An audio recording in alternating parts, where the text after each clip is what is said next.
बड़ी बड़ी बिल्डिंगें खड़ी कर देने को जौनसार बावर में कहा जाता है विकास। जौनसार बावर में हाथी के आकार की बिल्डिंग तो बहुत मिलेगी, लेकिन विकास के उद्देश्य से नहीं, ठेकेदार की जेब गर्म करने के लिए। मीडिया की टीम ने जब 1 वर्ष पूर्व जौनसार बावर के विकास को लेकर भ्रमण किया था तो कहीं शोपीस बनी इमारतें देखने को मिली थी, जैसे अटाल में बना अस्पताल, अटाल में बनी मंडी, अटाल में बना पर्यटन सूचना केंद्र, लाखा मंडल में बना पर्यटन आवास गृह आदि।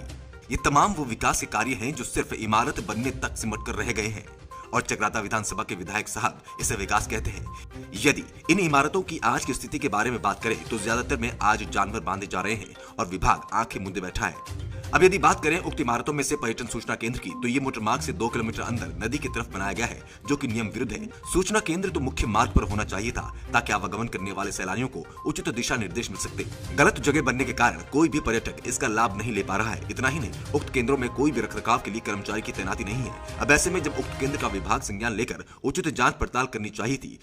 तो उसके बजाय दोबारा मरम्मत के लिए टेंडर प्रक्रिया जारी कर दी गई। अब ऐसे में आरोप भी लग रहे हैं कि अपने चहेते को लाभ पहुंचाने के लिए अनुपयोगी भवन के मरम्मत के पैसा आवंटित किया जा रहा है। इस संदर्भ में पर्यटन जिलाधिकारी से जानना चाहा तो उन्होंने क्या बताया, आप भी सुने।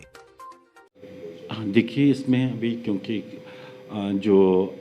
अपकमिंग डेस्टिनेशन के तौर पे डेफिनेटली जो हमारा चक्राता रीजन है, जौनसार बावर का रीजन है, ये काफ़ी पोटेंशियल इसमें है, जिसके अंतर्गत जनपद देहरादून के अंदर 13 डिस्ट्रिक्ट 13 डेस्टिनेशन में हमने लाखा मंडल का चयन किया है।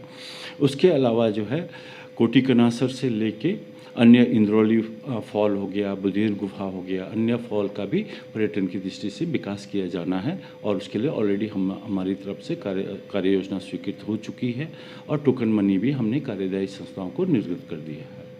नहीं, लाखा मंडल का 16 साल नहीं हुआ, उसको हार्डली 2-3 साल हुए हैं बने हुए, और उस बिल्डिंग को हमने वही जो मैंने आपको बताया कि DTDC के माध्यम से संचालन हेतु ऑलरेडी हमने इसका जो है अखबार में बिड आउट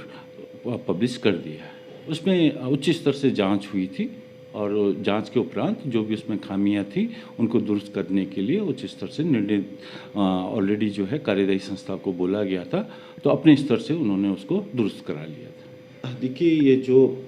योजना थी उसके अंदर क्या है कि उत्तराखंड के कई स्थानों पे जहाँ की बॉर्डर एरिया थे या जहाँ बॉर्डर मिल रहे थे, वहाँ पे टूरिस्ट की को सूचना देने होते हुए ये पर्यटक सूचना बनाए गए थे, किंतु जो अटाल में है वो पर्यटक सूचना केंद्र के तौर पे उसका उपयोग नहीं किया जा सका, जिस कारण जो है वो भवन जीर्ण शीर्ण हो गया। तो अभी शासन द्वारा प्रत्येक जनपद में जिला पर्यटन विकास समिति का गठन किया है जिलाधिकारी की अध्यक्षता में, जिसके अंतर्गत पर्यटन विभाग की ऐसी संपत्तियां जो कि किसी उपयोग में नहीं हैं या टूट फूट रही हैं, उनकी साधारण मरम्मत करके उसको प्राइवेट पार्टनर की तरफ मदद से चलाए जाने का इस पर